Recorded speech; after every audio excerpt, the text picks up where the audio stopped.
Between the hedges, Georgia dogs coming out. War Eagle flying over Jordan hair skies. Hottie toddy down in Oxford, rebels rise. Cowbells ringing in Starkville all night.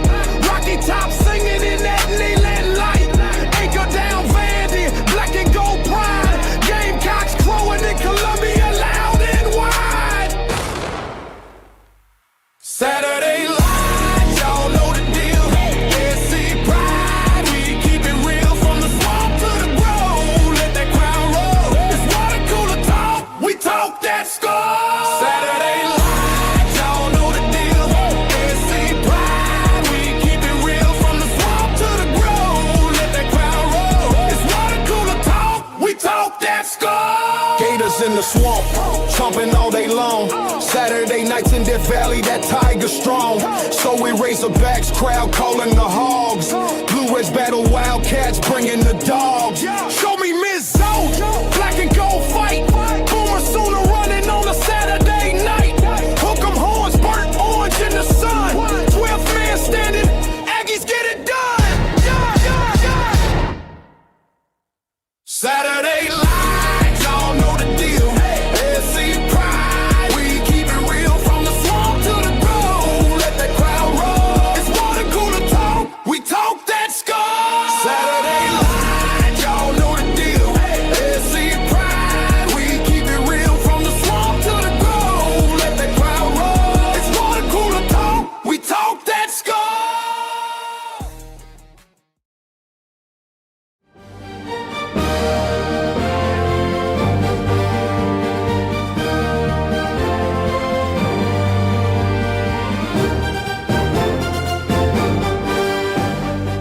Welcome to this presentation of Water Cooler Talk Sports.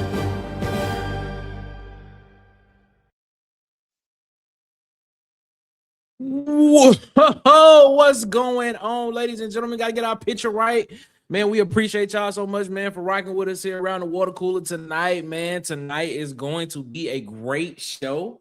Tonight, I might be solo dolo tonight, man. But you know what it is, man. My name is Nick Frazier. We have Water Cooler Talk Sports, man. We appreciate y'all so much for rocking with us here around the water cooler, man. Let's get into it before we make things happen, man. Let's talk about it before it happens, man. Thank y'all so much for rocking with us as always. Before we get into it, man, make sure you follow these guys. Go follow these channels on YouTube. Follow our guy Tez at his SECs and follow Top Sports Alabama Football Megacast. Follow DC Wolf over at _Addicts TV. Follow our guy Dustin over at the Up Tempo Podcast. Follow our guy B Sharp over at Sharpshooter Sports Talk. Follow our guy Vandy Chris over at the Golden Room Podcast. The Huggy Beard himself on YouTube. Kid Country chopping it up with Edward, man. Chopping it up with Kid Country. I got Edward, man. Make sure you subscribe to him over there on YouTube. Bub in the old Auburn Sports Talk. Make sure you subscribe to it as well. JMHO Sports Talk, what I got Coach Sean, and On the Block Sports with Coach Carl on YouTube. Support people that support Water Cooler Talk Sports, man. Shout out to our guy DJ, man. Day one support of Water Cooler Talk Sports. Follow him on TikTok, Instagram, and YouTube at Hollywood_media. That's Holly with an EY. And make sure you follow him on Facebook at Hollywood Media with 2 A's, man. So shout out to our guy, man. Day one support of Water Cooler Talk Sports, man. Follow us here at Water Cooler Talk Sports. Follow us on social media on X, Twitter, whichever one you want to call it. Follow us there at CoolestPod23, man. Follow us on Twitter at CoolestPod23. Follow us on Instagram and TikTok at the Water Cooler Talk, man. And of course on Facebook. Follow us on Facebook at the Water Cooler Talk Podcast on Facebook. And just introduced on Monday, still brand new, man. Make sure you head on over to www.watercoolertalksports.com for all your college football, SEC, and Auburn football news, man. Check us out over there, man. Stories going up daily. So man, make sure you check us out over there at watercoolertalksports.com. Trying to give you as much sports news in written form as we possibly can. And we appreciate y'all so much for checking that out. And share it too, man. Share it. Share the website. Please share it. Because you know what? That's the only way people gonna get it. Organically. If we get other people to share, man, we appreciate you, man. If you want to become a member of Water Cooler Talk Sports, if you like the content here around the cooler at Water Cooler Talk, and you want to become a member and you want to help support the channel, as I say, every dollar that's donated into Water Cooler Talk goes back into the channel, whether that's through super chats or if you want to become a monthly recurring member, $5.99 a month. You support the channel, and we have member-only exclusives throughout the month that we do, man, that will be starting here shortly, man. So if you want to become a member, hit that join button. $5.99 a month will get you that exclusivity here around the water cooler. Ladies and gentlemen, you hear him in the background. You see him. I'm about to bring him on. A guy. And what's going on, man? How you feeling, man? What up, my guy? You good? Good, man. Chilling. Feeling good. I'm chilling, man. Can't complain. Can't complain. Hope you're doing all right, man. Hope all is good. I want to shout out some of the people in the chat, man, because we got some people in the chat rocking with us tonight, man. We appreciate y'all tonight, man. Shout out to my guy JT in the chat, man. Jonathan Taylor rocking with us tonight, man. We appreciate you, my guy, so much for rocking with us as always. Of course, you see Ant. He on the screen with us right here, man. We appreciate y'all, man. Black Magic himself, Mr. Rodney Williams and Black Magic Racing, man. We appreciate y'all so much, man, for rocking with us as always. I'm gonna make sure I say this right because my eyes be tricking me. The Amalgamut 7-Eleven. Hopefully I said that correctly, man. Shout out to you, man. Appreciate you so much for rocking with us around the water cooler as always, man. AU Knockout Punch rocking with us around the water cooler as well, man. We thank you so much, man, for rocking with us. Tori Rush, what's going on, man? Appreciate you so much for rocking with us, man. My guy Mike McKinney, a member. Fellas, War Eagle to you, my guy Mike McKinney. Hey, yo, DJ is rocking with us around the water cooler, man. We appreciate y'all so much, man. Mark Flood rocking with us as well, man. What's up, Mark Flood? How you feeling, guy, man? There he go. I got Wade. Wade, what's going on, my guy? Hope you feeling good. I know, Wade. The Toolman Taylor rocking with us. The Toolman Taylor. What's up, my guy? Big Jinx rocking with us as well, man. Shout out to you, man. Big Sarge around the chat, around the water cooler with us tonight as well, man. We appreciate it. Shout out to my guy Kendall, Big Ken rocking with us, man. Ken, if you want to come in, hit that link at the top if you want to come in and talk with us, my guy. And of course, at the Huggy Beard himself, the legend of Sweet Sugar Bear Williams, the Rooster Mac is rocking with us as well. There she is. Call me Coach G. What's going on? How you feeling? Appreciate you so much for rocking with us as always. And there he go, ladies and gentlemen. That's Filth right there. That's 50 Cent in the building, man. Shout out to my guy Filth rocking with us, man. We appreciate you so much. Curtis Jackson for rocking with us as always, man. We appreciate y'all. Man, how you feeling today, man? Hope you're doing all right, man. How you feeling? Man, it's a good day, man. Good day to be a Tiger, man. Got us Good an offensive lineman. You know, Offensive lineman got us got some more guys that was on campus for some visits. Had some more guys that are going to be on campus for some visits. Got some guys that hit the portal that Auburn should potentially be looking at to try to come in and join this football team, man. I'm trying to tell you, man, it's some guys that Auburn should be looking at. I think they can come in and help Auburn right away. I'm just saying, man. I'm just saying. But before we get into that talk right there, man, let's have a little let's talk a little bit here, man. As you can tell from the thumbnail, 7 wins, 8 wins, 9 wins, 10 wins. Title of tonight's show: Byrum Brown plus the new Auburn receivers. Can the Tigers win 9-10 games in 2026? Is what it is, man. You've seen a lot of USF guys move up to Auburn football. You know, a lot of USF guys are now on the Auburn football team. A lot of skill guys. You don't see not too many trench players, but you got a lot of skill guys on this football team that are rocking the orange and blue now. Of course, everybody was in anticipation of Byrum Brown announcing his commitment to come to Auburn and play football for Auburn next year in 2026. That's what everybody was in anticipation of. Now that it's happened, that has happened now. You have Jeremiah Coger, you have Chaz Nimrod, You have Jonathan Eccles, who's tight end. You have Nakai Davenport, running back. You have Corey Pettigrew at wide receiver. And there's one more guy out there that potentially could become an Auburn Tiger soon. But you look at what Auburn has brought in on the skill side, on the skill position side, skill position side, on the offensive side of the ball, which is what which was Auburn's problem last year when it came to the football team being able to score points. Shout out to Ed Darby. He always say if we didn't score 21, we didn't win the game, and he was right majority of the time. Mr. 21. You looking at the offense that was the number 2 offense in the country last year in all of college football. Number 2 total offense in all of college football. I believe they put up over 45 points a game last year. And basically you're seeing those skill set guys translate to Auburn football. I want to ask you, Ant, what is your projection? Mhm. This is very early, man. Very early, because there's still things Auburn has to do. Auburn has to go out and get an offensive line. And a lot of people feel as if the evaluation of this staff, of them evaluating players, they're going to do that pretty well. But I want to get your early projections about it, man. We're in 2026.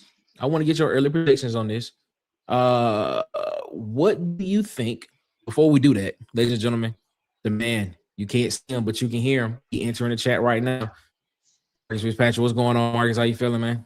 What's up? I apologize for being late, man. Got caught up at work. It's all good. It's chilling, man. We're just asking the question. What's happening? We're just asking the question, man, based on what we've seen so far. What Auburn has done on the skill side of things with, Byrum Brown and the wide receivers. Let's preliminary put it out there.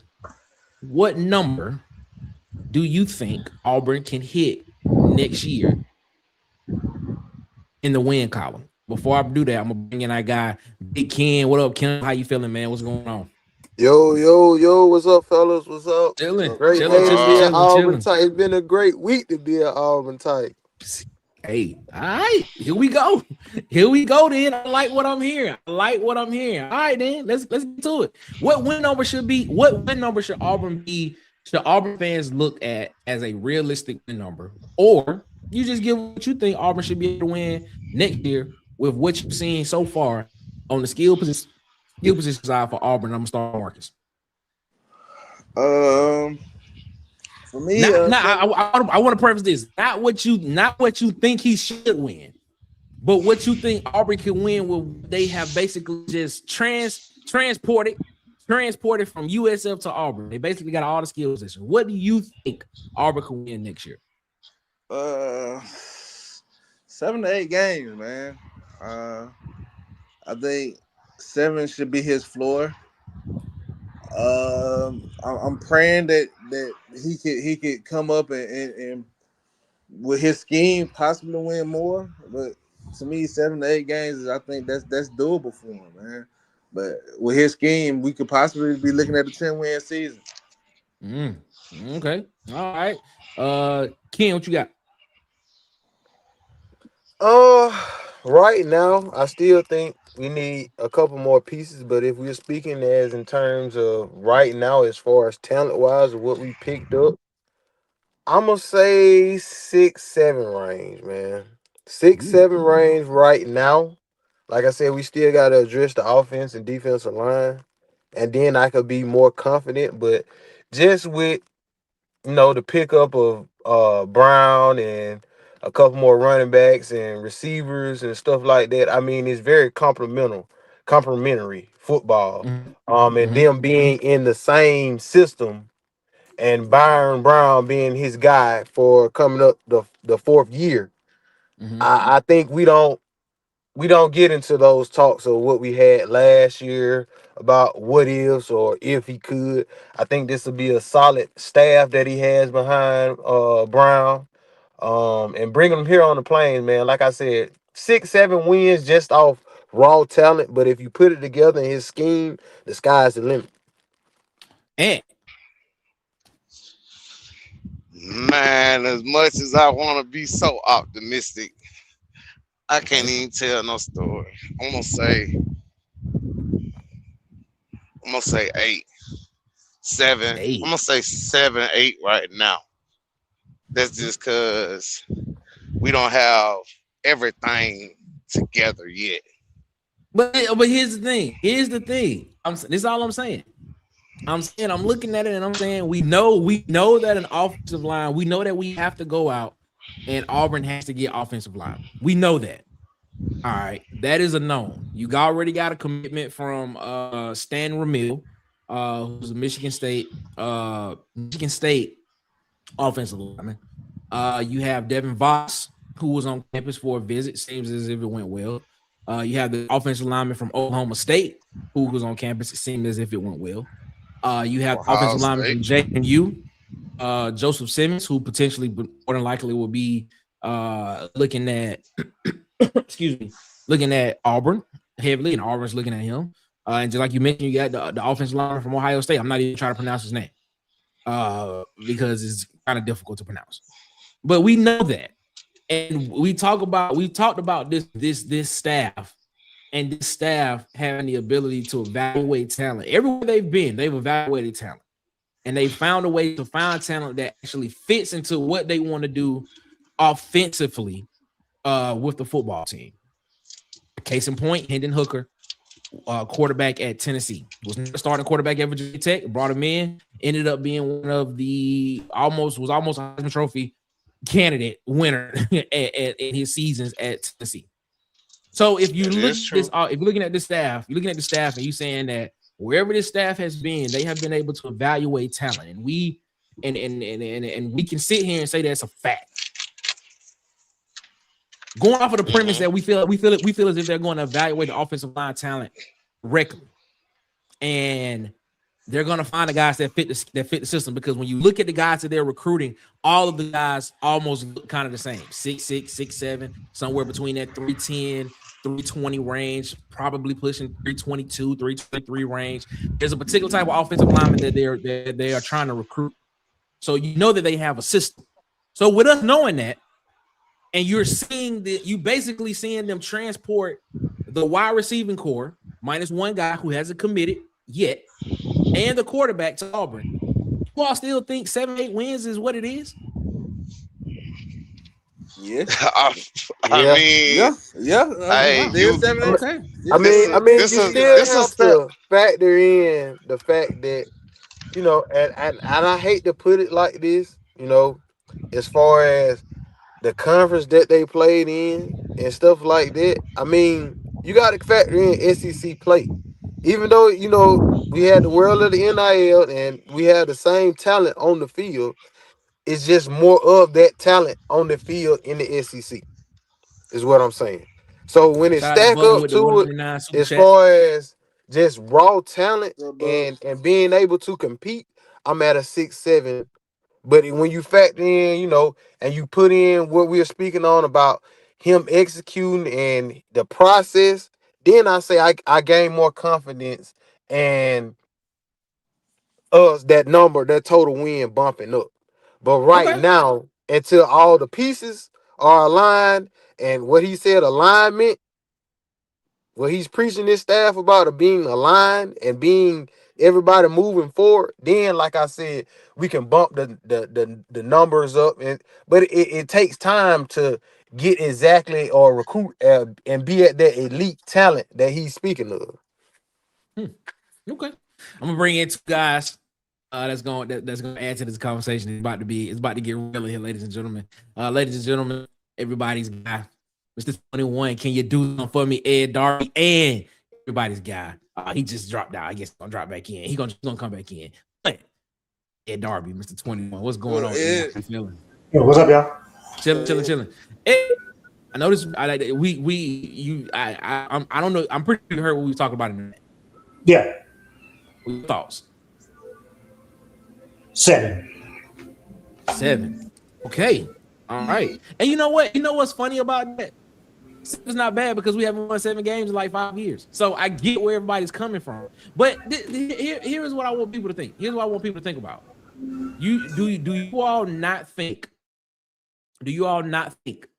that the continuity that these guys have on the skill position side, do you all not think that has any type of effect on the way they're going to play the football game, on the way they're going to play football next year? Anybody? Nobody feels that continuity that those guys have with each other from playing the past 3 seasons together. You all don't think that has any type of effect on the way that they're going to perform next year at Auburn? Go ahead, Kendall.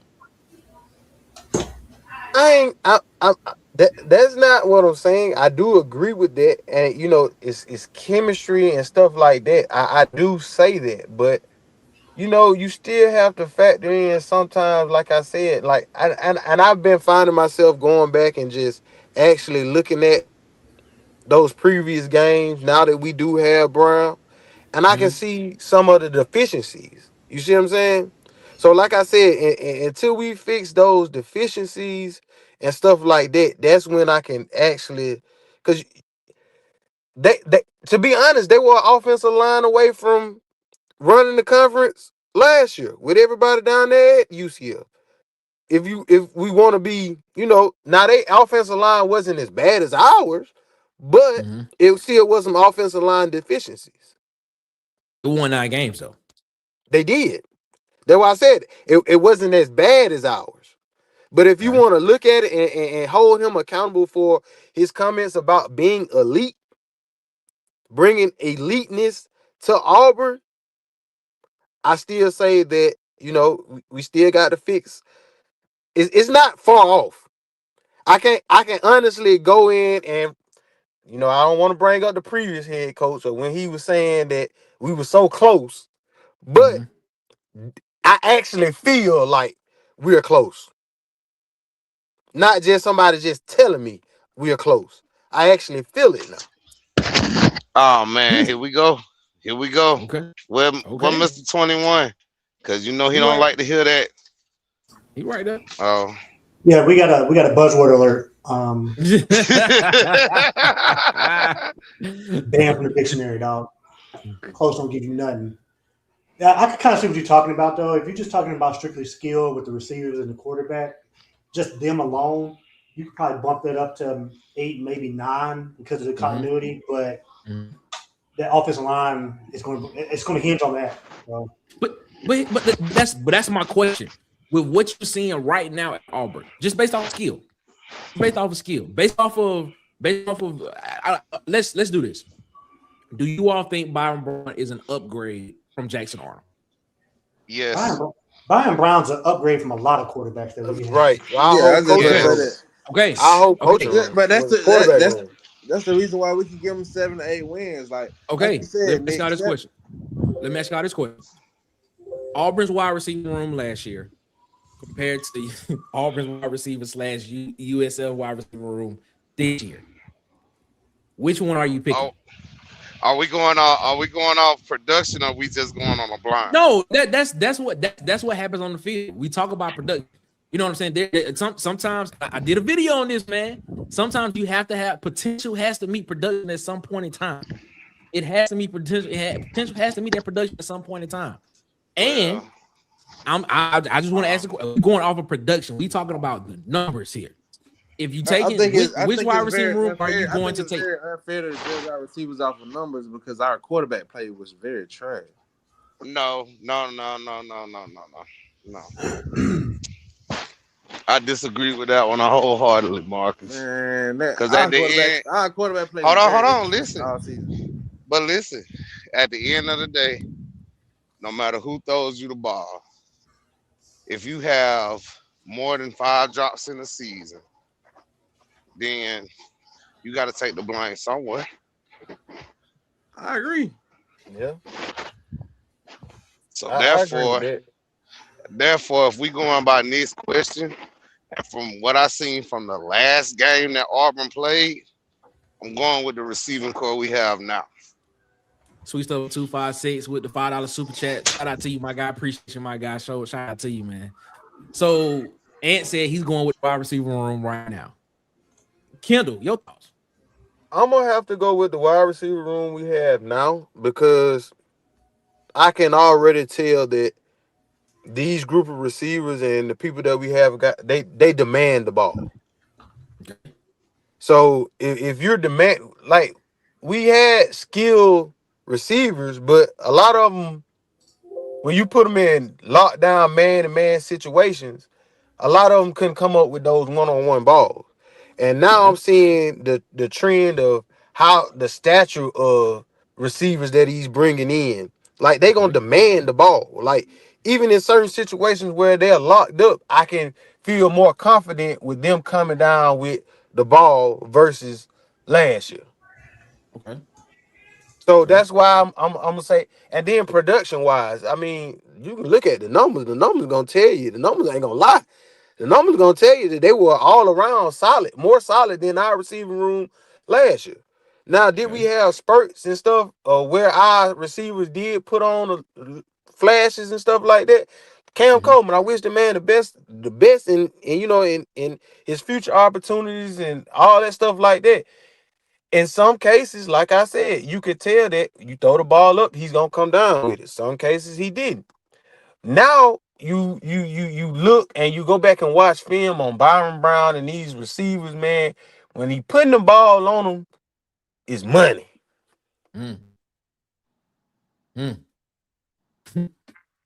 All right, there it is, ladies and gentlemen. We're about to bring a guy in here that I know you has want me to a answer? lot. Oh, my bad. Yeah, what happened? What happened? Oh, that was Ant.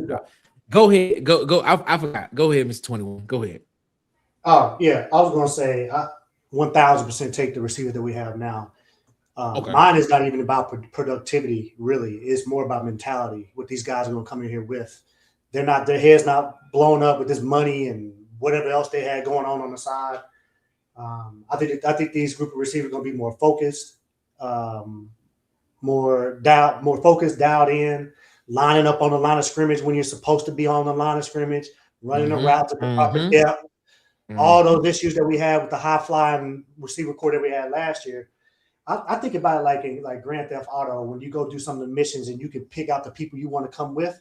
They all got strengths and weaknesses. I'd rather take the balanced people than the people that they're going to give you more time to do stuff, but they're going to mess up more. Well said. It's going to be more risky to take the person. So I'd rather take the consistency and the guys that are locked in, that may not be as talented, but they're going to be where they're going to be at. And they're going to do what they're going to do. They're not going to dog routes. They're going to block. This is going to be like same type of receivers we had in 2004. They didn't catch a lot of balls, but they did what they were supposed to do. Okay. All right. So you taking the consistency over the flash is basically what you're saying. Yeah. Oh, yeah. I take that any day. Yeah. Okay. All right. I like that. All right. We're about to bring a guy in here that I know that's about to get this thing rocking and rolling, ladies and gentlemen. Well, I can't say that no more. Ladies and gentlemen, the villain himself, Edward. What's up, Edward? Edward, can you hear us? I don't know if Edward can hear us. We cannot hear Edward. Thought it was a pretty good intro too. But hey, It was. Most definitely. Pretty good. Definitely. You know, Trust me, when he get in here, he gonna let everybody have it. He definitely will. All right. Well, I guess when Edward get it right, he'll come in. He'll let us know when he come in. But fellas, let's keep this thing rocking and rolling. Okay. So like I was saying, everybody believes that Byrum Brown is an upgrade from the quarterback situation we had last year. Majority of everybody is saying that they would rather have this wide receiving core now than the previous wide receiving core that Auburn had. Okay. The quarterback and wide receiving core, if we're taking the offensive line out of it, right? This quarterback and wide receiving core have been together. A lot of these guys in this core have been together for at least 2 seasons, some 3.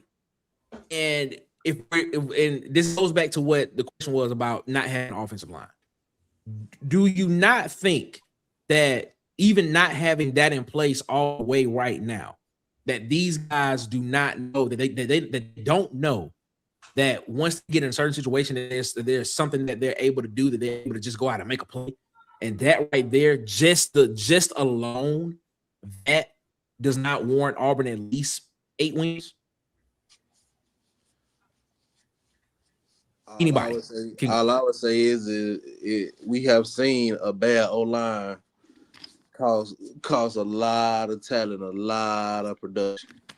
So we know that picking a valuable and experienced O line means a lot here at Auburn, especially in this Okay. conference. So Okay. I think Here's the thing. Here's the And, thing. and this is why, not just because y'all my boys, man, but water cooler talk, man, is where it's at, man. Because we take everything of what we said last year, how we just said that the pieces was gonna fall in place with the offensive Yep. line. We should be able to do what we We did. supposed to do. We were hot on this offense last year. We It's did. just now we have to. It's put up time, man. Like all that is time out for all that extra, all that woot woot, and now it's down to what we need, bro. It's amazing how the conversations change from year to year. You see what I'm Yeah. saying? Like, Yeah. and I don't want to be like this time like I was last year, all high on it, and then maybe if we would have had a better offensive line. I'm stating the facts now that yep, hey, this is a issue that we need to address. Yeah, we can have all the skill players in the world. We had a top 10 class last year, that's what Mhm. I'm saying. but we failed and we lacked production because of the offensive line. And we can't have that this year in order to win more than 8 games. Yep. We can't. We see that now. We went the whole last year, and our struggles and defensive deficiencies was on the offensive line. Mm-hmm. So all the talent in the world ain't gonna get you no games. And like I said before, I don't take or discredit none of the skill players that we had that are no longer on our team. Those were great players, but at the Mhm. end of the day, the game is won in the trenches. Ask you this: was it offensive line talent, or was it offensive line coaching? Two separate things. Two separate things. Which one? Which It's one? two Which set. one? It's two Which one? separate Which things. one are you attributing? Which one are you attributing the offensive line problems to from last year? Was it the Hon- coaching or was it the talent? honestly, When Nick, both of both. them start looking bad, they start going hand in hand, Nick. Honestly, both, Nick. Okay, both. Honestly, both. It's the Okay. answer is both.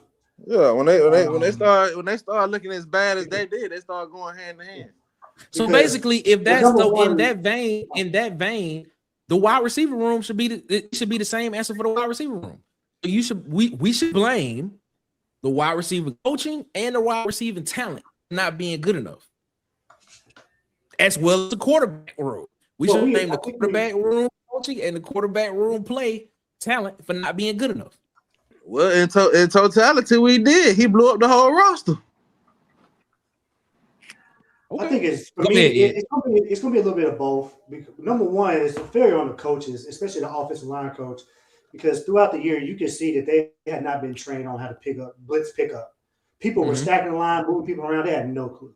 And then, Mm-hmm. like for the offensive side lineman, it's a little bit on them too. Because, dude, if you don't know who to block the dude in front of you. Block somebody. And see, Come Ed, I on, agree man. with you on that. I agree with you wholeheartedly on that, Ed. Yeah. So But I mean, that's this is not. where I say it's on the players because man, you've been playing ball since part one.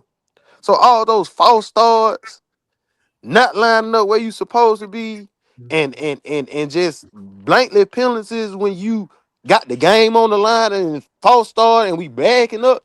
That ain't got nothing to do with the coaches. Mm-hmm. Yeah. So Mm-hmm. and then you said the receivers is a little bit of scheme and a little bit of coaching, but then it's on the coaching and also on the players because dude, run your route like you're supposed to run it. And then I blame the coaches like, well, somebody if it was Perry Thompson, we give you the call and you're not on the field because you can't run the route right, but we keep putting you on the field. But then people, Mm-hmm. I hate the discussion of why is Perry Thompson not playing well. I'm like, well, he didn't beat out Horatio Fields. It's on him to beat him out and run his routes correctly or to pick up the playbook. It's on you, man. How bad you want to play? Or should you just play because of the money? here we go again. We about this mentality again. I think that's the biggest difference you're gonna see between the team from this year to last year's mentality. Yes, these players want to play, but I believe these dudes gonna be locked in. That's the reason I'm not concerned. There is going to be a little bit of a talent gap, even though these guys have played some SEC. But I don't think with this new way of thinking with Al Golesh, they don't care because they're out there to do their job. I'm supposed to. What's the next play? I don't care who in front of me. I'm supposed to run this slant 7 yards and break, or skinny's post or whatever, 7 yards, break in, look for the ball. If the DB's over here, then I'm gonna run this. I'm gonna run it 100% of the time, the same way every time. That's what we focused on. Man, I'm not worried about the other team on the sideline, on the other side of the field. Nameless, faceless opponents. Yeah, I think that's the change that they're making, and that's some of the change that some of the Auburn fans are going to have to make. I agree with you there. Curtis 50 Cent Jackson said Chaplin wasn't doing that at Virginia Tech. So can we explain that? That's a good point. Chaplin was the number one offensive tackle coming out of the portal. I'm telling you what the tape tells us and what the numbers tell us. Allowed less than 7 sacks in two seasons at Virginia Tech. Allowed less than I think he allowed less than 10 QB hurries in 2 seasons at Virginia Tech, but get to Auburn and looks lost in the weeds. My question is to that. Now, how do you get to Auburn and give up those sacks? Hey, we said we said it's a little bit of both coaching and a little bit of both talent is what we said. So was he that talented? Was he coached up correctly? Was he talented but not coached up? Or was he coached up but not as talented as people thought he was? They did scheme on defense where he couldn't pick up the stunts, but then sometimes they just lined up straight over him and bull rushed him. You got a point. To be honest, that's why I question what's going on during the week. You got a guy coming in that's false start. This is when I knew it was bad. When that one discussion came out that the sideline, the dude coach told him, if you do it again, you're coming off the field, and you didn't do it. So why is he going to get better? And here we are again at mentality again. Yep. It's going to kill you when it's time for when the game is on the line. Yes, all this talent's going to be great, but can you keep yourself composed the whole way? Then you get false starts. You don't know if you want to be in a 2-point stance or a 3-point stance. Like, it's bad. It's bad. Like, I don't know if you recognize that. That's something I recognized during the year. Like, what stance you going to be? What do you feel comfortable? You don't even feel comfortable. It doesn't. Fellas, we're going to take a little break right here real quick before we get into it, man. Make sure you follow us on the socials right here. Water Cooler Talk Sports. Follow us on TikTok and Twitter at CoolersPod23. Follow us on Instagram and TikTok at the Water Cooler Talk, man. Follow us on Facebook at the Water Cooler Talk Podcast. Please head on over to watercoolertalksports.com, man. Watercoolertalksports.com for all your college football, SEC football, Auburn football news, man. Trying to give you updated daily stories from a fan's perspective is what it is, man. So we appreciate y'all so much for that, man, for checking out Water Cooler Talk Sports. Share it with people, man. Share it on your social medias if you don't mind. Let people know about it, man. We want people to come and join us over there as well, man. If you want to become a member of the Coolest Cubes, it's only $5.99 a month, man. Support Water Cooler Talk Sports. Every dollar that you donate, every dollar that you invest in Water Cooler Talk Sports, man, it goes back into the show. We're trying to grow and go, man. So if you want to support, there it is right there. You can support as becoming a recurring member, or you can support by doing super chats if you want to do that as well. But, man, we appreciate y'all so much for that. $5.99 gets you some exclusive member-only content that will be coming soon. Working on some stuff. So hopefully y'all can come in and you want to join, man. We appreciate y'all so much for that. Ladies and gentlemen, about to bring in a guy or guys that you've heard on the show before. First, I'm going to bring in a guy. Y'all love him. Probably your favorite trucker. It is I got Wade. And what up, Wade? Everybody, what's going on, Wade? And of course, ladies and gentlemen, about to bring him in the villain, Edward. What's going on, Edward? How He's you back. feeling? What up, Edward? You Yeah. No. I'm here. Edward, Sir. He go. villain has Let's made get his it. the villain has made his appearance. All right, Edward. How many games Auburn win next year? 8, 9, Oh 10, man, 7? don't go talking about no 9 games, man. You ain't got a damn offensive line, man. Yo, come on here talking crazy, man.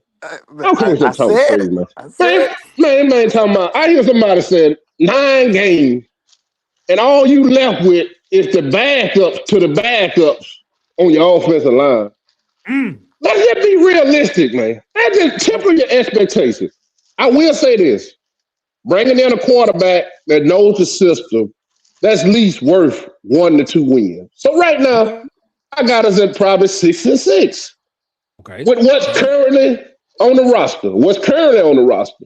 There's room to go up to 7 or 8, but I would be a fool to sit here and say, man, I see a 9 win. What? You don't even got an offensive line yet, bro. No, importantly, I said this about a month ago, if you remember. It's a yin and yang effect.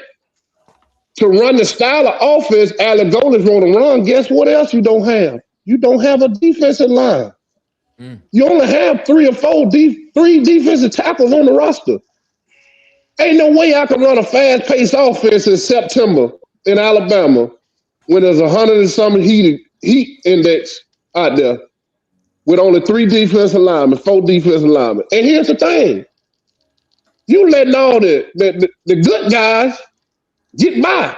So what we gonna end up doing is just taking a bunch of warm bodies. Who are the good guys? This is where my mindset. This is my mindset. Okay, ain't nothing wrong with being realistic. If you say you see 8, 9 win with just what he done bought in right now, that's good for you. You must be watching NCAA 26 on PS5, not real college football, SEC. You can't, man. Let's be realistic. With the offensive line we got now, I know it's Byrum Brown and everybody on the hype train. And I think the boy's a damn good quarterback. I think he's a dang good quarterback. But, bro, who's going to be blocking for him? He's going to be running for his life if we don't get his offensive line fixed, man. And what's in the portal is not a lot of good guys in the portal for his offensive line. This is the worst offensive line portal class that it has been. And the approach they taking with the whole incentive-based contract. Why would I want to come to you and sign something incentive-based when I can go over here and get my money on the front end, man? That's not going to work. It didn't work retaining players. And let's be real. It hasn't worked bringing in talent. All you done bought in is what you had in South Florida. It's not working. So what I want to see, are you willing to pivot? You know what I mean? Because don't sit here and drink the Kool-Aid so fast, man. Be patient. When Brian Harsin was hired, guess what? They said Brian Harsin was the number 2 or 3 winningest active head football coaches in all of football. Guess what? That didn't translate to the Plains. I'm not saying that it's not going to translate, but to sit on here and say, I can see 9 games, well, maybe you do. Maybe you do. Maybe you do. I mean, going on on. the talent of the receivers, excluding the line, is what was the question. Man, but somebody got to block for the receiver get the ball, dog. I know that. But the question was excluding the line, the talent that the receivers that they brought in with the quarterback. How many wins do you can't exclude the line. You can't exclude the line and add wins. How can you do that? That we're just answering the question. That wasn't a good question. The question was, this is the question. The question, the original question was, with knowing the evaluation talents of Alex Golesh and his staff, wherever they have been, they have improved the roster, have improved the win total. And I gave an example. You brought Hendon Hooker from Virginia Tech, who wasn't even a starting quarterback. You brought him to Tennessee, and dude was he was in the Heisman Trophy conversation. Everywhere they've been, this staff has been able to evaluate talent, bring in guys that fit what they want to do and win. Now, with that in mind, and knowing exactly that they have done that everywhere they've been, even without the offensive line being there, and knowing that you have the quarterback and you have the receivers that have been together, and this quarterback and this receiving core, and the running back Davenport that have been together some of them have been together for 2-3 seasons. Knowing that, do you not think that this team could win 8-9 games next year? That was the question. No. Okay. Yeah, I still Not without knowing what type of offensive line. I mean, I don't know. Somebody y'all answer that question, goes to me. Like, ain't no damn way you can think that. Know that. But Go ahead. If you want to include the line, then 7 is what I think you can get. Okay. Yeah, because I got it right here. Marcus said 7, Ant said 7, Kendall said 6 or 7, and Ed said 7. Is what was said. So, I mean, they agree. They agree with you, Edward. They agree. No, that's the problem. What I told you, I'm gonna just my own opinion. Don't agree with it. But they said. Well, I mean, when I first came on here, I said offensive line, and you everybody said said that. I said offensive line, but you said take offensive line out of it, and I still was at 6-7 wins just based off the talent. But the So- thing about it is, it's just like you said, I don't want us becoming as Auburn fans setting the expectation that high and being stupid and unrealistic, and that we setting Golesh up for suicide at that point. Because that's what I'm saying, and that's why I said. If he don't, that's why I said the 3. Then we all gonna be very upset and want him on the hot seat instantly. No, go and ahead. that's why his process. Let him go. That's why I said he wouldn't be there for 3 years. You hit the head on the you hit it. That's why I said what I said on the last show. It's nothing about me thinking that the guy can't coach. I don't think Auburn fans are gonna be patient enough, and I don't think it's gonna look like what they're gonna think it's gonna look like, and then they're gonna turn on the man, just like what they always do. No, you already got to have your expectations tailored to the point that you give him a chance to succeed and do his process. 7 games or 7-8 games in this first year range, realistically, with the pieces that he brought with him, it look good. It's not at the rim of it look good. It's a good year. You know what I'm saying? It's not a good year. Now you start saying better than 5 years, wins, and then he can't get that because like we all said, we don't know who his O-line gonna be. So we saying 10 wins, and he come in with a bum O-line and only get you 6 or 7, and then we mad, we pissed off. Here's the difference, and I have to agree with Ed too. Last year, man, we found every way possible to lose a football game, and we look bad losing those football games. This year, I think with him coming in, if everybody would just look at how he's coaching, the way the man talking, I can take those losses, me being an Auburn fan, respectably. If you went out there and you gave it your all and you put 110% on that football field, it wasn't nobody acting like they got dresses on, skirts on, and high heels because they ain't get the ball, they didn't touch the ball, or they messed up and beat it on themselves the whole year. I can live with those losses if you gave 100% and you still came up short. I can live with those losses. But last year, I cannot live with those losses. So we acted like winning on the football field. Ken, I'm gonna tell you what you can really live with. You can live with knowing that your coach gave you 110%, and then go on the golf course and then keep lying to you about everything every week, and keep trying to play you like you was stupid. Well, we already know that, and I ain't trying to beat on that. I'm just saying this year I feel like. Let me get Ant. Go ahead, Ant. So let me point something out, right? That people's not noticing that Golesh is doing. yeah, true enough. He wants to come in and win from the start, but he didn't think he would have to break down the whole offense. You get what I'm saying? So what he's doing in the portal, even though we're not getting big name players, we're getting players to set up for the future. We're not getting Percy Lewis or Xavier Chaplin just because they name big. He's getting players that maybe he got 2 years left to go in the, you know what I'm saying, to play college football. So let me go on and get you and set you up for my sister. Now, as far as people talking about big names in the portal, righteously, it's really not that many big names for real, but Auburn and Florida players. Other than that, you really don't have too many other team players that's really coming off of anything. I mean, you got the lineman from Ohio State. He came for a visit. The lineman from Oklahoma State came for a visit. From Kansas State, but you can't make them players sign from their visit. I mean, some people want to take all their visits and weigh their options. Some people you can sell like that and be like, okay, cool, I'm gonna sign. I ain't worried about no other visit. You get what I'm saying? So at the end of the day, it's just like you gotta be. We just gotta be patient as a fan base right now. And if the man does come out and win 7 games, and we have a half bomb offensive line, that's a good thing.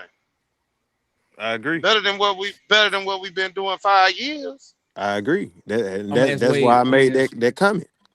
I'm gonna ask Wade this real quick. Are we Yeah. taking the evaluation process of what we've seen Alex Golesh do at his previous stops? Are we taking that out of consideration? I mean, because it seems as if we want to get talent. You know, we've done that.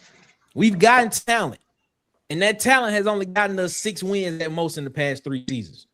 All right, but we haven't been able to identify guys that actually fit.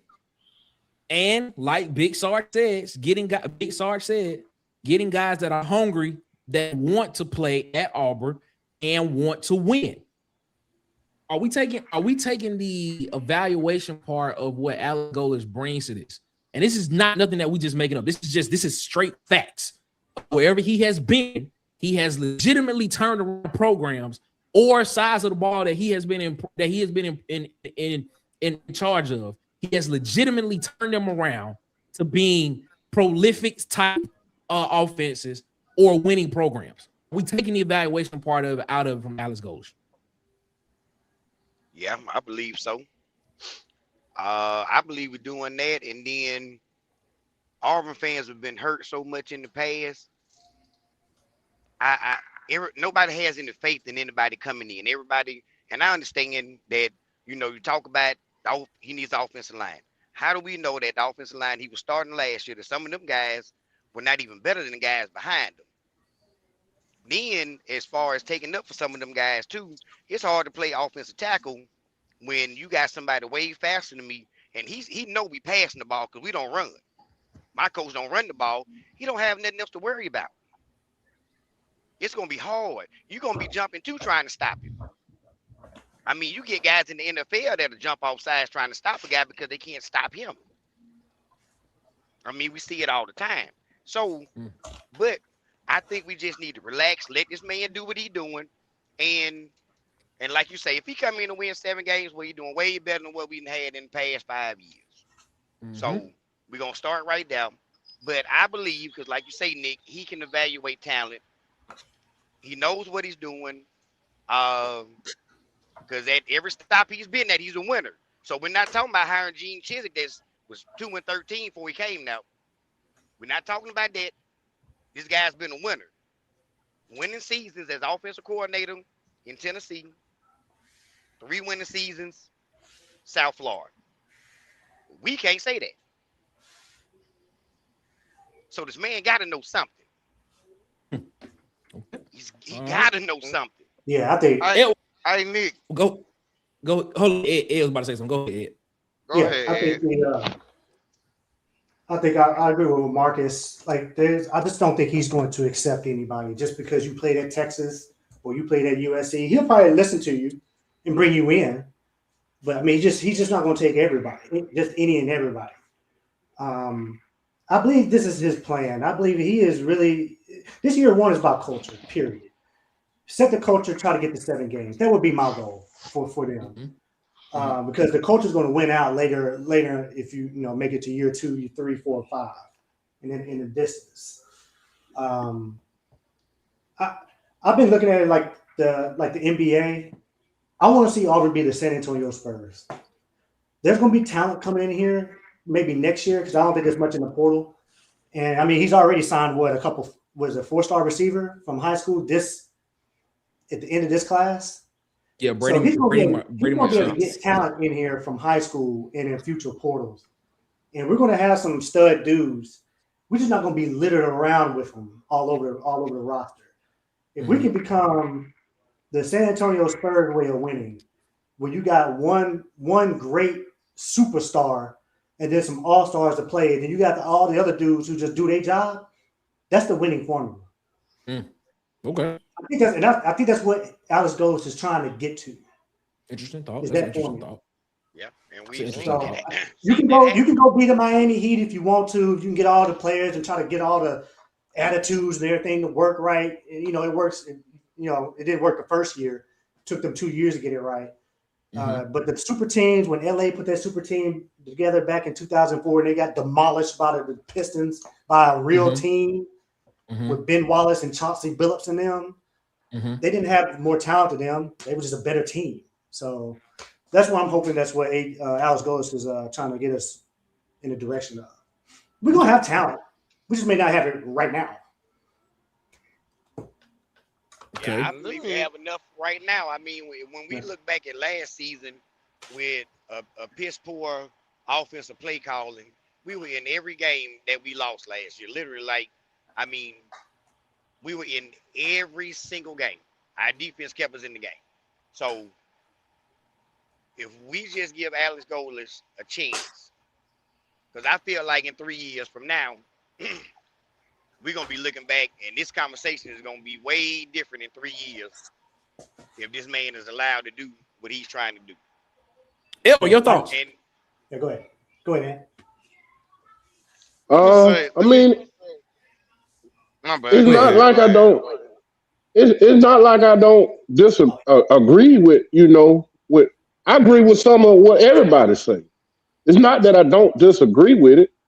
It's just with where we are as a fan base. And you say, well, I hear everybody say, let's be patient. When you saying be patient, but asking for 9 wins at the same time, that really don't go hand in hand. You know what I mean? I think he's a great coach. I think he's a great coach. I'm not sitting here saying I don't think he's a good coach, but I would be lying to say I'm concerned about the approach that we are currently taking as far as bringing talent in. You can evaluate all you want, but what you're not going to do is outcoach Kirby Smart with that much lesser talent. You're not. You have to think about who you got on your roster every year. Okay, well, let me ask you this question. You said, and this is the narrative that has been going around. And you're not the first person that I've heard say this. I've heard a lot of people say that you're not gonna outcoach or outdevelop Kirby Smart. I can look at a lot of games this season and look at a lot of teams that weren't as talented as. And they was in the game. And they were was in the game. Kirby Smart like the whole season. Tennessee was not as talented as Georgia was. They didn't. Auburn wasn't. If you look at the roster makeup of blue chip ratio, which is what we talked about this ad nauseum. Tennessee was nowhere near Georgia. Auburn nowhere near Georgia when it came to blue chip ratio. Texas was there, but that game that's interesting. Alabama and Georgia were probably the two closest that was probably at the same blue chip ratio, and that game was close. But when you look at when you look at the other teams that played Georgia this year, a lot of teams, I'll say this. That's my point. He probably just made a critical decision at a critical time that helped his team win. But you making my point without realizing you making my point. You making my point. That's exactly what I'm saying is you're going to play tough. You're going to play good. You're going to keep it close. But in the end, you're going to come up short, bro. That's all I'm saying. So I got a question. Would you really consider that talent beating talent? Or would that be you just can coach better than the other coaches? Because like Nick said, you got to think about this. Tennessee was up 28-3. Hyper took his foot 21-0. Hyper took his foot off the gas, and that's why Georgia came back and won. If Hyper would have put up one more, they would have demolished Georgia at the end of the day. If he went up 28-0, he took his foot off the gas. Here's what I'm trying to say, man. Okay, we sitting here. They said we had what? 30 million NIL, right? That's what was said, right? They're saying 25. That's what they said. Yeah. Why do we want to bring in lesser guys?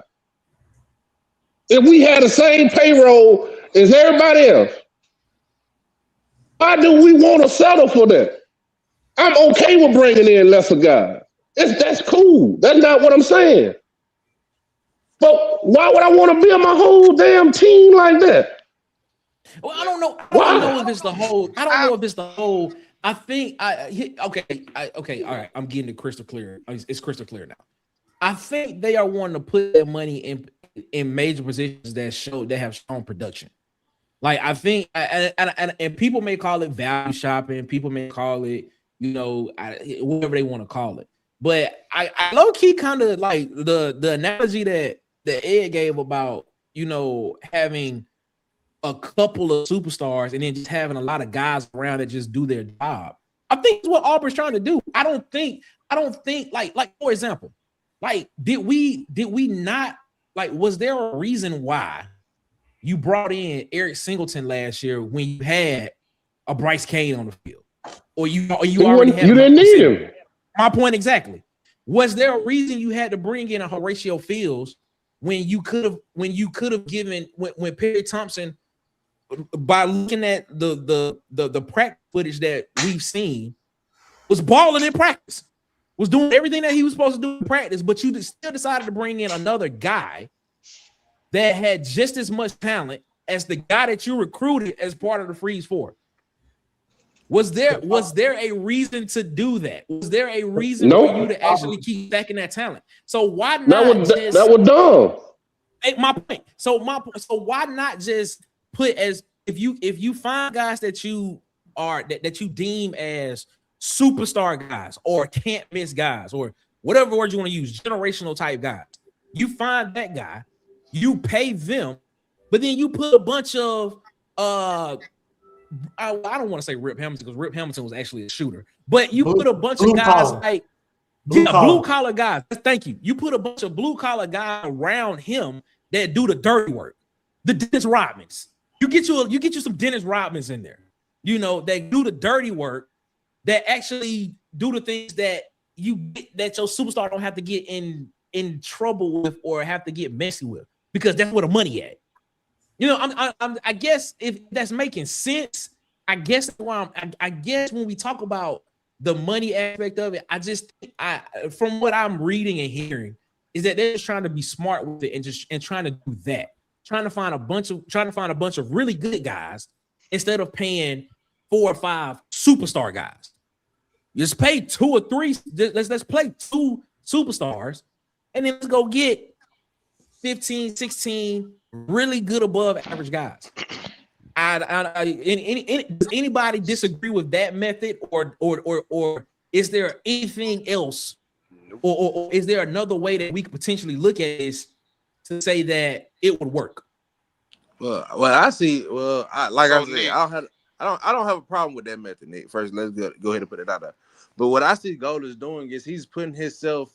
He knows that like Edward knows. This is a very hot seat type of job. Agreed. So I want to put myself around my guys that I know help me get this job. That talent right there, I want to be confident walking into the room that I know these guys gonna come play for me.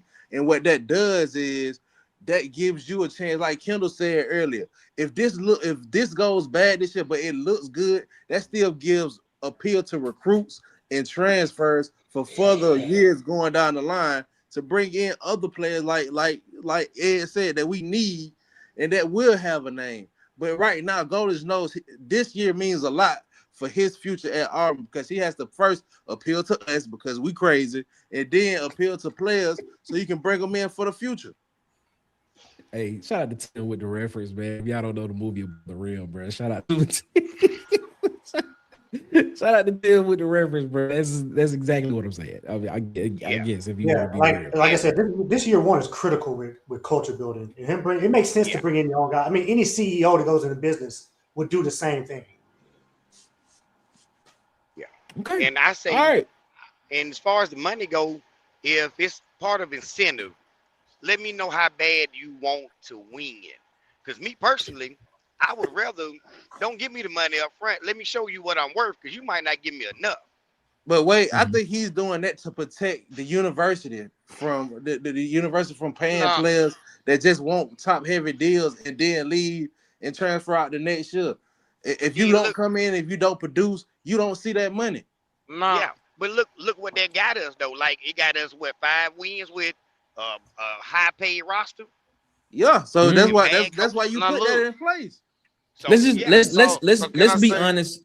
Let's be honest. Let's be honest about incentive-based contracts. The NFL does it. The NFL does it all the time. I mean, when you hear about a guy that's getting, I think the only guy in the NFL that has gotten a fully guaranteed contract has been Deshaun Watson. I think it's like $230 million. They did a whole segment on ESPN. It's called Incentives Week. Exactly.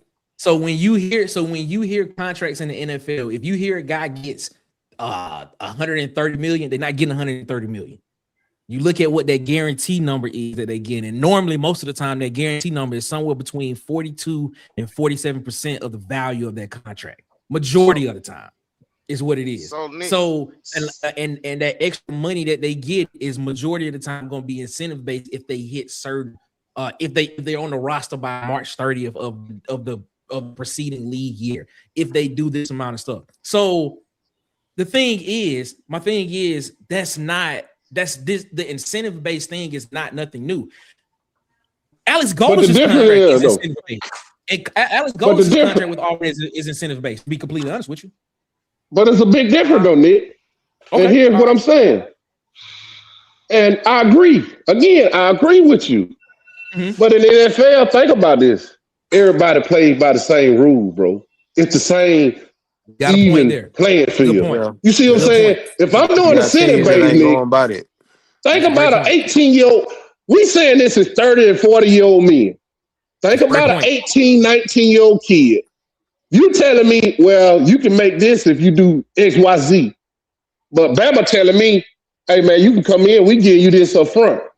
We not talking about 40-year-old men that think the way we think. We talking about 18, 19-year-old kids. You see what I'm saying? Even as my child, when that coach come in my home, okay, Golesh just left my house and they presented me a nice NIL deal with incentives, and my kid can make a lot of money. Okay, the boy just left my house with a nice NIL deal. All of this up front. Okay, I think about the chance that my kid could get hurt and never play football again. My kid could actually die on this field. So I'm going to maximize my opportunity. I'm saying this as, I'm looking at this as an 18-year-old, you see what I'm saying, or a 19-year-old. Not everybody had the people around them to help them make those wise decisions. Sometimes it might be a little better for you to come on to Auburn and, hey, you get it on the back end. But people don't really look at that way. And, okay, they presented that to a lot of the guys we had on the roster. All of them went out the door. Okay. They present this to guy coming in the portal. You really ain't attracting nothing but the guy that you already had a relationship with, bro. So that's why I'm saying I'm kind of concerned about their approach. But all of y'all right, though. Hey Nick, But I'll tell you, Can I- I'll tell you what changes that. Nick, I gotta I'm gonna bounce out of here. Okay, last thing I'm gonna say is, hey, I do agree with what Ed is saying. That this incentive base may cut us out some guys. I think those are guys that AG don't want anyways, because they're not gonna be bought in. They're just gonna be here for the money. So I do believe that the way he's setting this up is, like I said, right now I don't think he's going after those really big fish like that. Now in the future, is he going to overpay some guys? Yes, he's probably going to overpay a few guys, not 25 guys. Oh, I want to leave unless you pay me $25,000. No, we're not doing that anymore, or whatever else. It was 40. So It was 40. I think that's the biggest difference, and you're going to see why he's bringing in these UCF guys and some other guys from other team. They're going to come in and make a certain amount of money. They're going to make the money by the incentives. And when they go from like receiver 3 to receiver 2, you're going to get to that receiver 2 money. And then once you get to the next year, if you do good and then you're receiver 1, you're going to get that receiver 1 money. So they're going to graduate in the money as long as they stay there and they produce with the incentive base and the renegotiation over time. And then the new guys are going to get paid a certain amount coming in. Instead of it's just like we already talked about it. This is the Sam Bradford back in the NFL. We're not front loading. You're going to graduate your money. You're going to get paid. It's just that you want to take your money up front and go play somewhere. What kind of mindset is that player going to have? That's the question I have. Is he going to be bought in? Is he going to run his routes the way he's supposed to? Is he not going to be getting high before practice? Like some stuff that we've been hearing about, or and whatever else that was going on down there. Some of your favorite players, ladies and gentlemen. Not showing up to meetings. Because he there for the money. So everybody smoked a little reefer when they were 18, 19 years old. Everybody got high, man. That ain't nothing new. Yeah, It's all across the country, man. They ain't just Auburn. That's everywhere there, bro. I know it's everywhere. You can't ride down the street without smelling it. So that's everywhere. Yeah, that's everywhere. But people back in the day were smart enough to do it off campus. Don't do it in the football facility. That's where we're at now. Yeah. That's the difference. There's a different breed out there. Somewhere else away from the building. The intent.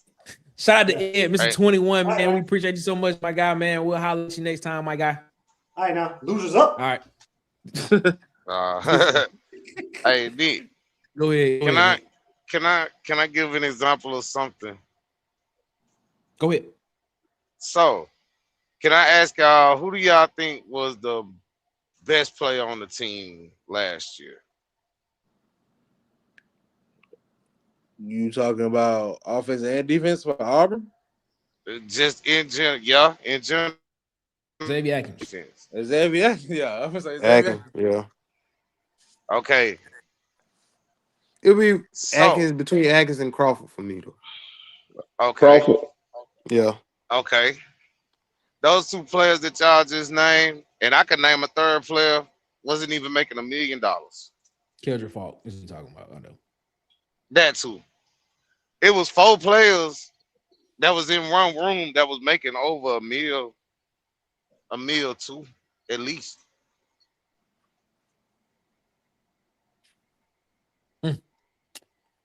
Well, on the offensive side of the ball. So I get the incentive-based thing. I really do. At the end, like, okay, we'll take Byrum Brown. Allegedly, his contract is worth over $3 million, right? I heard 4.4. I heard 4.4 too.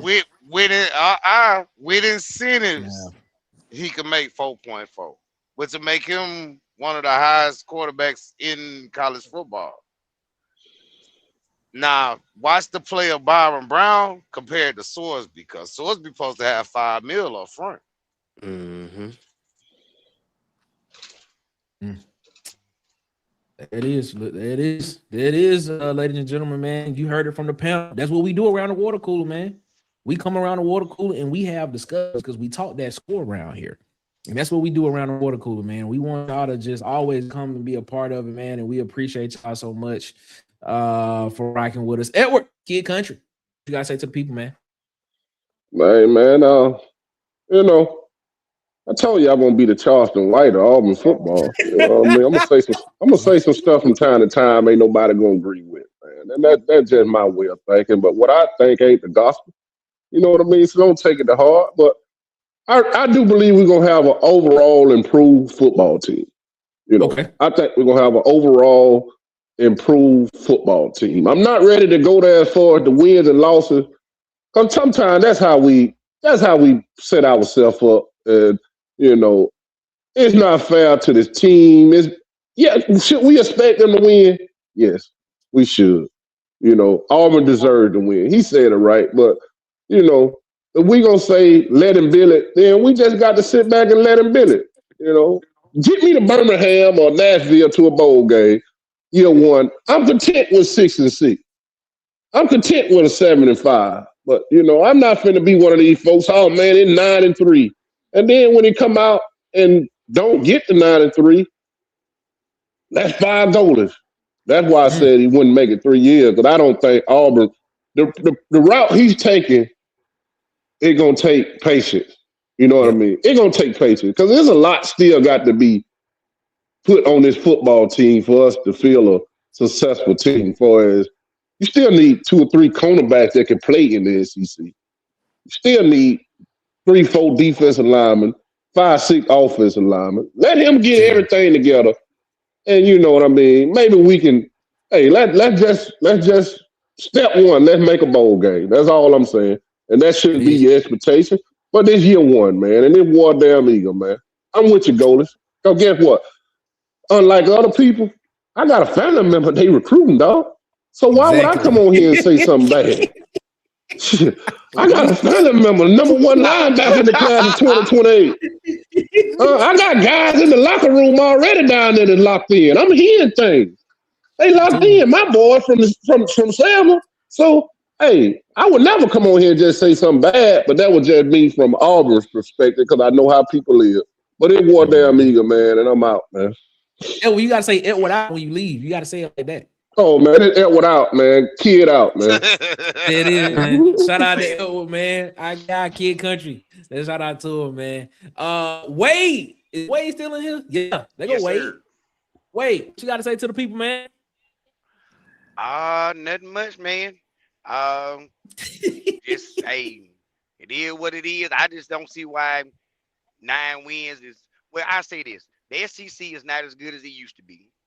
So, because the talent is spread out, we got enough talent. We got some guys, and we finally got an offensive coach. Because all we need to score, because Durkin defense will probably keep everybody under 21 points. I'm not even worried about that, bro. Like we've been doing that anyway. So we got the offense. And yeah, if we don't win but 7 games, I'm cool with that too. I'm just optimistic. I got faith in the man because I know Auburn fans just been hurt. I think that's why they faith is wavered out here, Nick, because you know what we've seen in the past, and we get our hopes up. But you know, it's a new day, and I think it can happen because it's happened before. You go look at Indiana, what they doing. I mean, come on now. Talent wise, we probably still got more talent than they got up there right now. And we ain't even got to the offensive lineman getting them guys in and some more defensive linemen. Yeah. So you can't tell me it can't be done because Bama's not what they used to be. Georgia still subject. I mean, Tennessee, we had them next year. Florida, we don't know what he gonna do down there. They got a new coach. You know, Ole Miss got a new coach. LSU Florida got in a the new same coach. position. Florida in the same position Auburn is. Florida got to rebuild a roster as well too. Yeah. So we don't know what it's gonna look like. But I think we're gonna do better than what most people are thinking. And if we do, then I come back on here when we do, and I let everybody know that I was right. Just like I'm a winner on SECs. So yeah. Shout out to Wade, man. All Shout right, out to man. I Y'all got be Wade, easy, man. man. You say, Wade. All right, now Wade, man. Later. I got Wade, man. We appreciate Wade. What's up? What you got to say? Oh God, my nose itching. Man, just be patient, bro. Everything's gonna be okay, man. We still got spring. You still got summer practice. You still got fall. When you get the linemen in that they want to get in, they're gonna have to practice. They're gonna have to jail. So at the end of the day, everything is a process that you gotta trust in. Mm-hmm. In 5 years, you see what we look like. I mean, you got people like me and Nick and some more that'll give you little subtle hints that it ain't what you thought it was. So what more do you want? Let the man break the roster down and rebuild it. I mean, at first I was against it, but now thinking about it and how you want your culture to be, hey man, I'm gonna stand on it. I'm glad he here. There it is. There it is. Kendall. Yeah, I mean, like I said, man, I really think he's changing the program in a direction from what I see, man. Just the overall mentality, man. And like I said, I can live with those tough losses, man, if you give your all on that football field, man. And that's just where I'm at with it. Like and changing that, man, is gonna be key to a lot of, wins in the long run. But like I said up front, I a bowl game, like everybody been saying at 6 and 7, man, hey, that's perfect for me. I'll take that year one. Mm-hmm. And like I said, knowing that my players gave it all on the football field, man, it wasn't that circus act that we seen, bro. Like, and at the end of the day, that's just my piece with it. Yeah, a couple things could change, and work in our favor and stuff, and there ain't gonna be nothing but pluses in the long run. But like Mm-hmm. everybody been saying, I just hope, you know, this time, we give it time, let the man do what he gonna do, and then assess the situation after year 3 or something like that. Not come in year 2 if he fails or he didn't win as many games as you want, and you ready to let him go. So come back and assess the thing year 3 and be like, okay, well, year 3 you have progress or regress. It just it is what it is. It is what it is. Ain't that what the name of, ain't that the name of the show? It is what it is. It is what it is. Marcus, what you got to say to people before we get out of here, man? Man, just y'all keep y'all expectations realistic, man. Just don't don't give unrealistic expectations for his coach. Because if we fall into that, he'll be gone before he has an opportunity to do what he came here to do. I feel like so. It's just like just keep it like Kimber said, keep a realistic expectation, and let's sit back and enjoy his tenure, man. And let's look back year 3. If it feels Hugh Freeze, get him up out of here. If it feels like we in the same in the same situation, we hit with a coach. Just give it time, man, and give every year. Let's give realistic. Let's get out of this delusional mind state of Auburn fans right now, and just give realistic expectations to the coach and give him a chance. All right, I'm just if we win 6 games this year and come back and win 7 games next year, it's a trend upward, man. We talked about trends on this show. That's a trend upward. Not you come up here 6 win, then 5 win. Yeah, that ain't no. You can give me 6 win, then come back and give me 7. I know we building and we working towards something, bro. That's all I'm saying. It is. Hey Nick, Shout out to Ken Nick, Park, man. What's up? I, my bad. I was finna say, let me get one more. Let me get one more thing. I just need about a minute on that. We already look different than Hubert.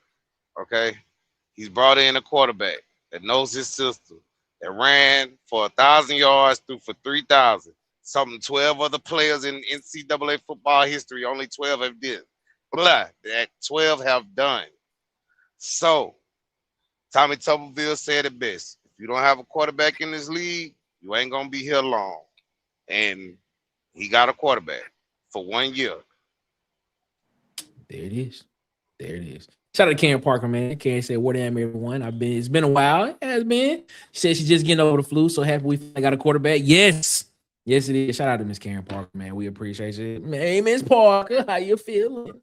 Man, we appreciate y'all so much, man, for rocking with us as always, man. Before we get out of here, man, make sure you follow us on all of our socials at CoolersPod23 on Twitter, X on Instagram and TikTok at Water Cooler Talk.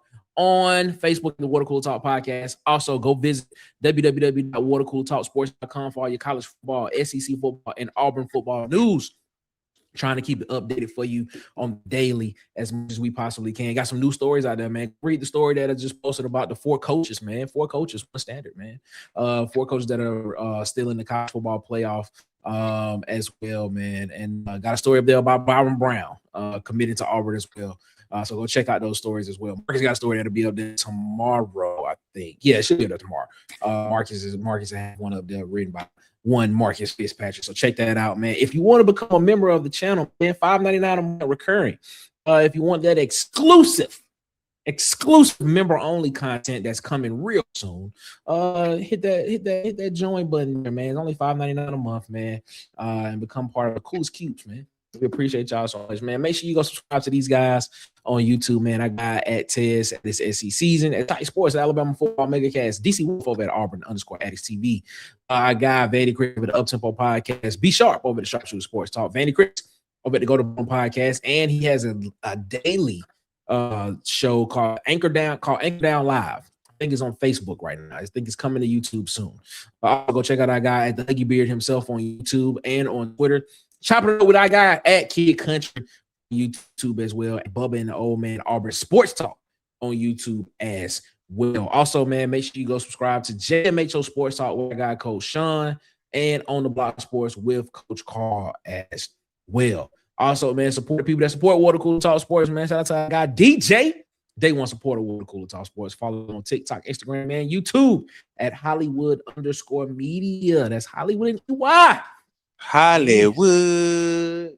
Follow him on Facebook at Hollywood Media with 2 A's, man. We appreciate y'all so much, man, for continuing to support the people that support Water Cooler Talk Sports. As always, man, we appreciate y'all, man. I want to say this, man. Make sure that you keep Connie and her family in your prayers. She came on and said that her dad was in the hospital, so make sure you keep them in your prayers. Make sure you keep Auburn Thaw's family in your prayers as well. When you say a little prayer tonight, also keep Tez and his family in your prayers as well. And just keep everybody in your prayers. I mean, just make sure everybody's covered under the blood. Hallelujah this evening. Anyway, that it is what it is. Ladies and gentlemen, man, we'll be back Friday. Friday is actually, we may go into the locker room Friday is what we may do. May go into the locker room and catch that Indiana-Oregon game on Friday night is what we may end up doing. I believe that's Friday night. Is that game Friday night? I want to say that game is Friday night. Yes. Yeah. We'll catch the Indiana-Oregon game. We may go into the locker room on Friday night and do a playoff watch party again, man. Those seem to be pretty fun when we do those. But yeah, we'll be back 8 p.m. Eastern, 7 p.m. Central, Friday. Back around the water cooler, man. We appreciate y'all so much, man, for continuing to rock with us here around the water cooler as always, man. Thank y'all so much. Your presence is always appreciated here, man, from the bottom of my heart. Thank y'all, man. Check out the video that'll be out tomorrow morning at 7 a.m. Who's next for Auburn? We'll be talking about it, man. All right. We'll be back Friday, 8 p.m. Eastern, 7 p.m. Central. As always, y'all have a good one. Better yet, y'all have a great one. Y'all be blessed, man.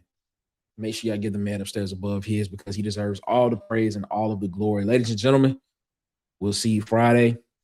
We may enter the locker room. Who knows? More than likely we will. Until then, ladies and gentlemen, y'all have a good one. Y'all be easy. Y'all be blessed. We out. Peace.